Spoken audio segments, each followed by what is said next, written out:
And welcome everybody to Sports Shorts Daily. Ronnie Rance here in the Louisiana Sports Hall of Fame car booth.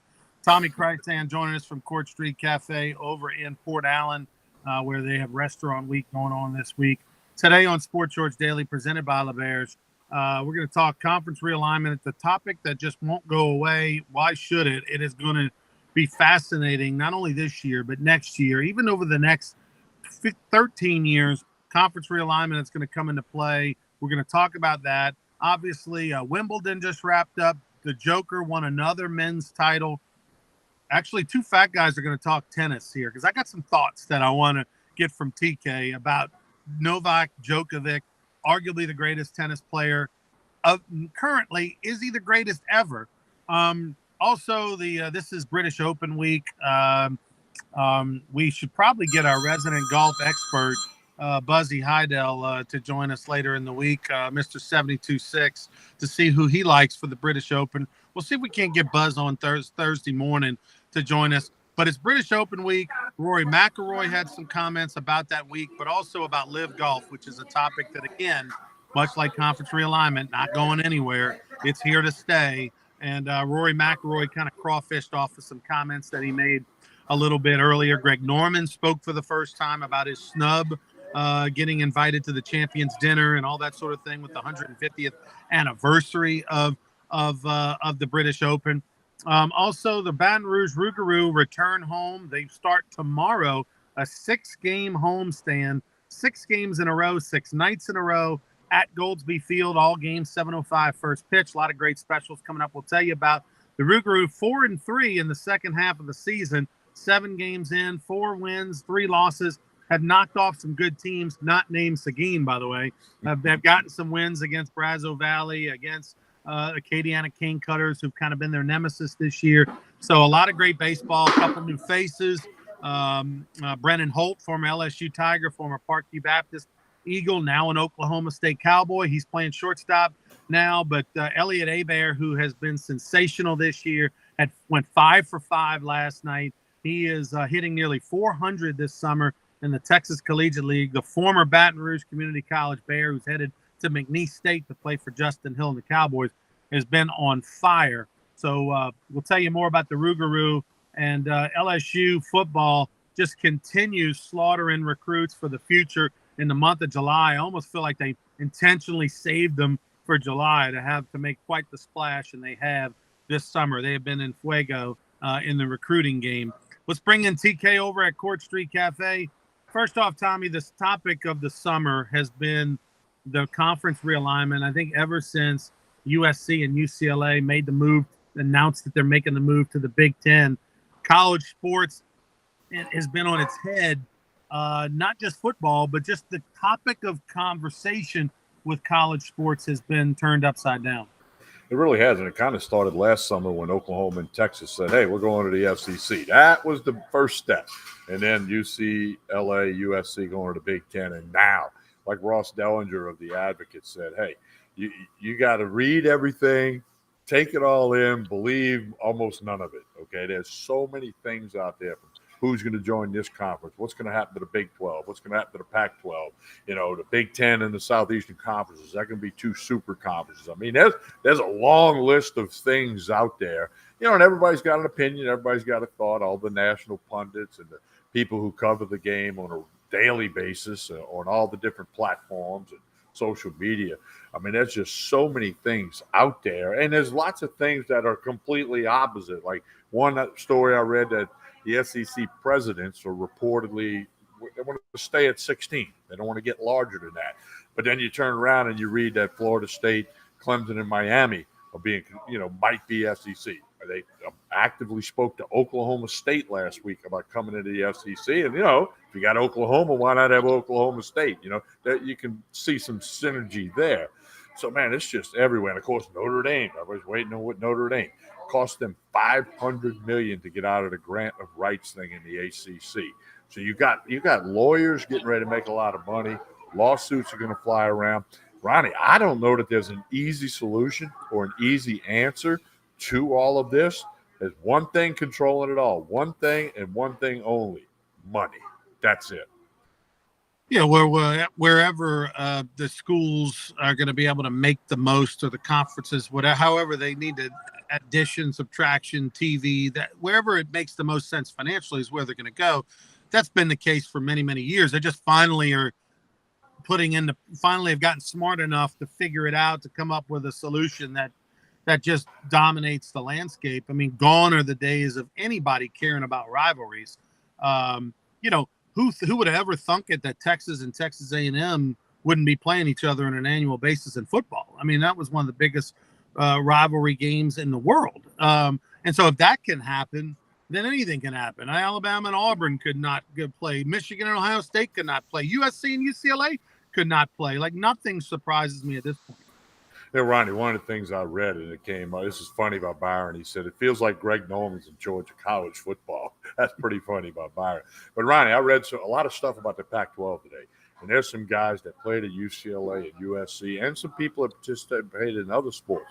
But you go to football, and it was, I mean, if you were on the West Coast, okay, and football in Los Angeles is a secondary thing. They're all about the Lakers and the Clippers and the Dodgers and the Angels and hockey team. I mean, and the Rams and the Chargers. I mean, it's college football is not what it is in Baton Rouge or in SEC towns. But this one football player was saying, and he played in the NFL for a long time, Fulcher, he was a linebacker. He said, when you grew up on the West Coast, you wanted to go to UCLA or USC. You wanted to play in the Rose Bowl, the granddaddy of them all, against the Big Ten champion.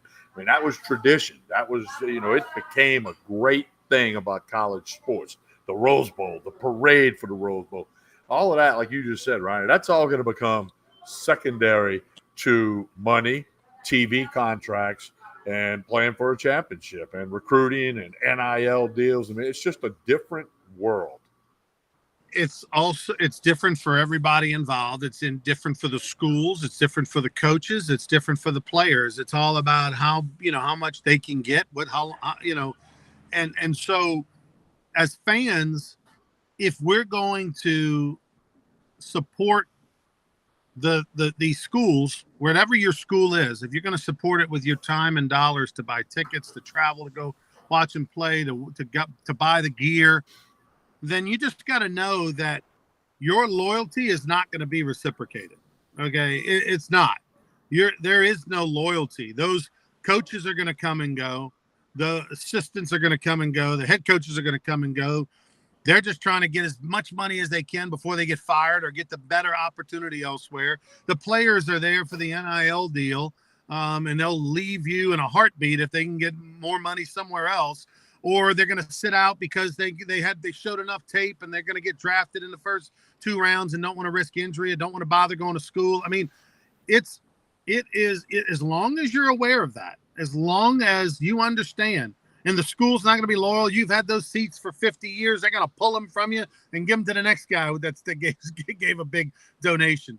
You just have to understand that that's what you're buying into. There is no kumbaya loyalty. Those players are not coming here knowing the fight song or caring about that rivalry between LSU and Ole Miss and Archie Who. They don't care about that. So, that as long as you're aware of all that, go for it. Do whatever you want.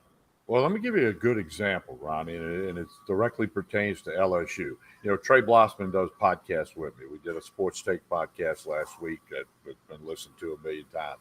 During that, Trey said, in the Blossman family at one time, they had 40 season tickets. Not all together, but in the stadium, 40 season tickets and a suite. They were one of the first ones in the east side to have a suite, the Blossman family. Trey's dad, too old now to attend the games, but he went 55 years without missing an LSU football game at home. 55 years he didn't miss a home game. As we speak today, the Blossman family does not have a suite. They have 6 tickets left out of 40 in the stadium. And we can probably make a long list of similar examples. I got a friend that pared down from 8 tickets to 4. Another guy what's the Reader's Digest short version of why they went with no suite and 40 season tickets down to 6? It's just, you got to leave. They live in the North Shore. You got to leave at 6:30 in the morning. You're going to get home at 2 or 3 in the morning. And it's exhausting. It's just a lot of money. A friend of mine had 6 season tickets, gave off, so him, I'll tell you his name off the air, gave up all 6 last year because he says, man, I can go to Gulf Shores twice for all fans, but they do, but they don't. They're more concerned about the TV contract, how much money they're getting out of the conference office, and, and this, that, and the other. That's what it has become. Like you said, Ryan, I'm kind of circling back to what you said. That loyalty thing about I'm going to wear purple and gold on game day, or I'm going to wear red and white, or I'm going to wear the red and black for the Georgia Bulldogs. That ain't what it used to be. I mean, they're and then when these rosters start changing, if there's 2 super conferences, let's say the Big Ten and the Southeastern Conference both have, let's just get crazy, they both got 24 teams in them. That's going to be junior NFL. It's going to be like the AFC and the NFC, and you're going to have a playoff. And then players are going to transfer, NIL deals. I mean, it's just headed in that direction. Is it going to happen overnight? No. I think so many things are going to happen legally, lawsuits, contracts to get in a conference or out of a conference. And I mean, these TV companies, there's so many more platforms. You throw Amazon TV in there, Apple TV, who's got the Friday night MLB games on Apple TV. There's just more money for the leagues to absorb, and that's all they're going to care about. You talk about the transfer portal and the players that are basically 1-year contracts with the NILs and all the transfers and everything. If you're a casual fan, I'm not talking about a sicko fan that's watching this podcast or this Facebook show or that, listens to sports talk radio 6 hours a day and, cares about the rankings and who the signings are and can quote the 3D roster. I'm not talking about that fan. Okay, that extreme fan, which makes up a small percentage of the true LSU fan. I'm talking about the fan that watches sports at 10 o'clock at night for the news once a week or twice a week, or can tell you who the quarterback is and maybe another, but doesn't, you have to, I mean, there's no name recognition. It's, hey, who's 15? Nice play by 15. You know what I mean? Like, who like the 5 or 6 stars are? And after that, it's like, who's that guy? Well, wait, 15 is Rance, right? No. Rance transferred to Arkansas. That's a new guy. That's Johnson. Like the casual fan needs the program more than ever. It's a shame the program it went away because you need it. Now you got to get your Google phone out and make sure you got service in the stadium and, and make sure you can check the roster because, I mean, it's a spinning door, revolving door. It's absolutely crazy. But I think the stadiums need to be smaller, Tommy, and there needs to be 3 times as many suites and club seats. That's what pays the bills. That's what people want to go for. If I can't go VIP, I don't want to go at all kind of mentality. I don't want to sit in the rain or the heat or the sun. If you can put me in a club or put me in the suites, let me eat and drink whatever I want, charge whatever I want for that. That's the only way I want to go to the game. I want to be able to park close in a special lot too for that.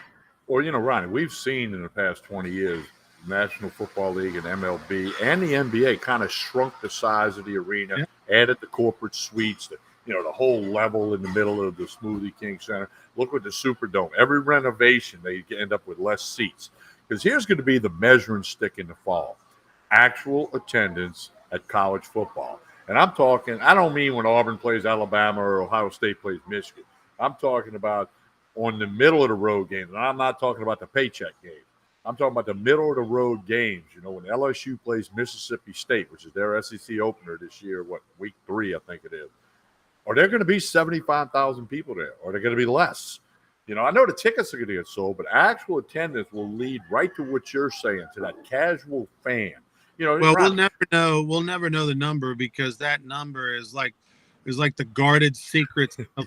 Well, you can look around. Right. I know if the stadium's 3/4 full. Okay, so that means it tells me it's between 70 and 80. If it's 2/3 full, it's between 60 and 70. I mean, come on, people can do the eyeball test on that. But Ryan, here's the thing. Look, there are a lot of women that are huge sports fans. A lot of women watch our show. But there are a lot of women that go to college football games that are with their husband or they're with their boyfriend. They couldn't tell you the 5 superstars on the team. They're just there keeping up with the Joneses, want to be seen tailgating and walking around with a glass of wine. And then, oh, yeah, by the way, we're going to go to the game. And, oh, now it's too hot. Can we leave? But actual attendance, and do people stick before quarters, or do they leave at halftime, which has been a trend in college football. And I'm talking Southeastern, Nichols, SEC.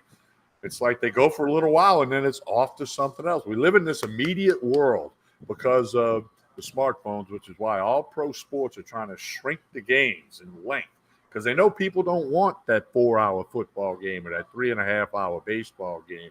So the NBA is pretty good about getting it over with until you get to 2 minutes to go in the fourth quarter. Then that takes 45 minutes. But, hey, it's all about the money.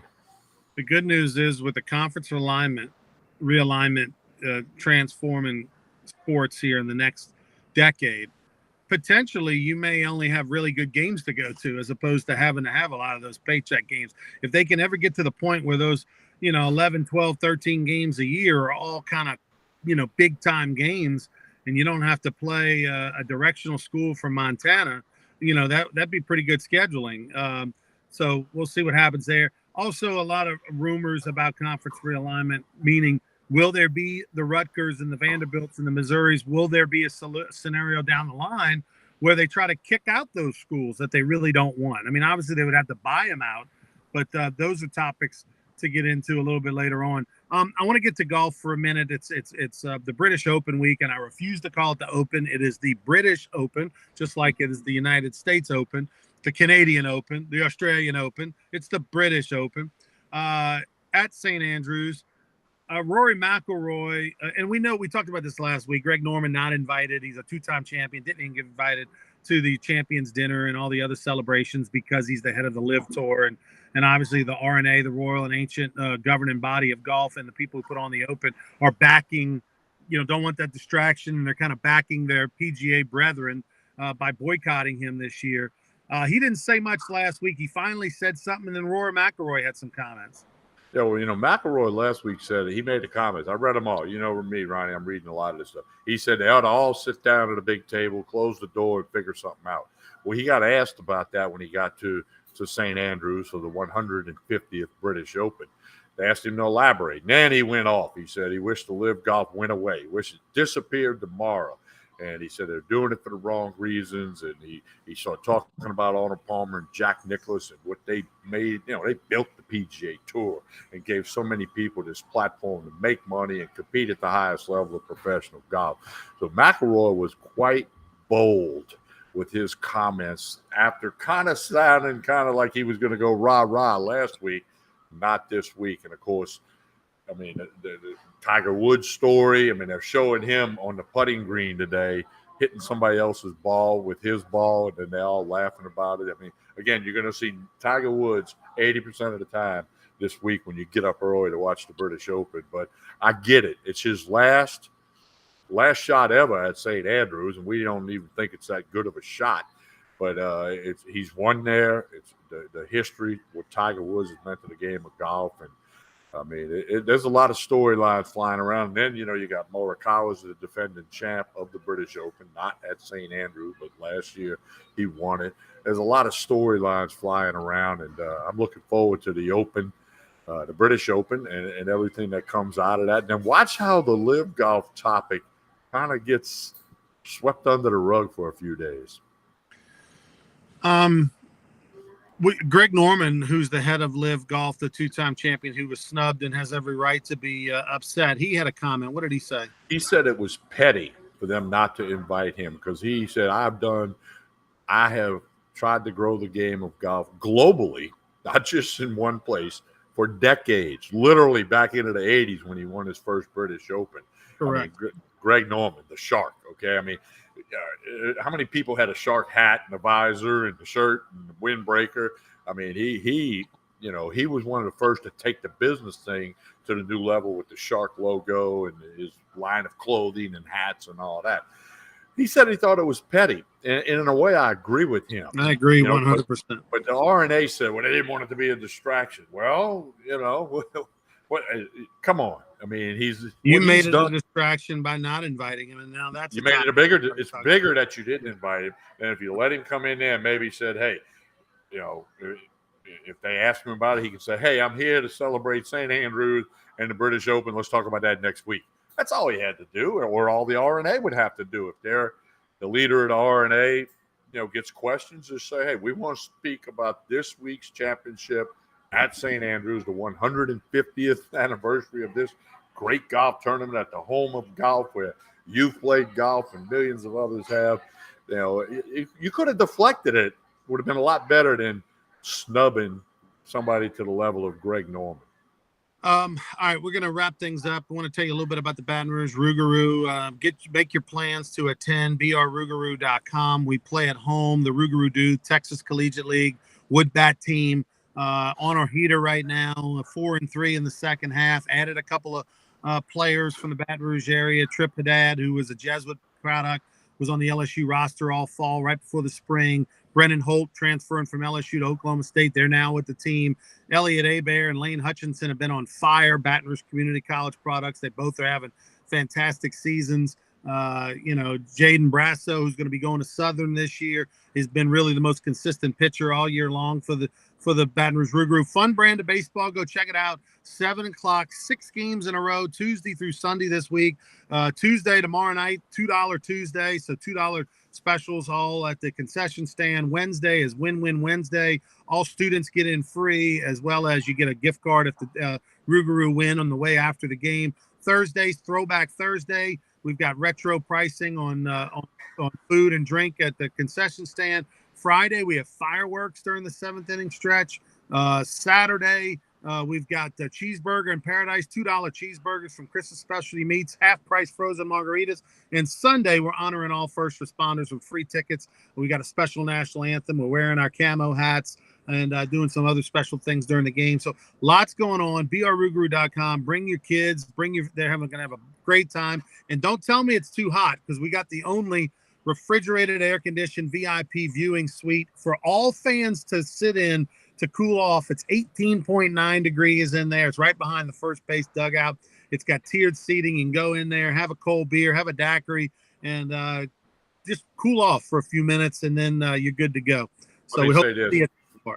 To the Rougarou fans, you need to get to Pete Goldsby Field. I did the game last night with Louisiana Sports Hall of Fame broadcaster Dan McDonald. I'm going to just say this. Elliot Hebert had 5 hits. You said it. He's 5 for 5. Brennan Holt can cover some ground at short. He made many plays going to his right, going to his left. Rougarou had 17 hits. 2 different times they had 4 consecutive hits in 4 consecutive at-bats last night.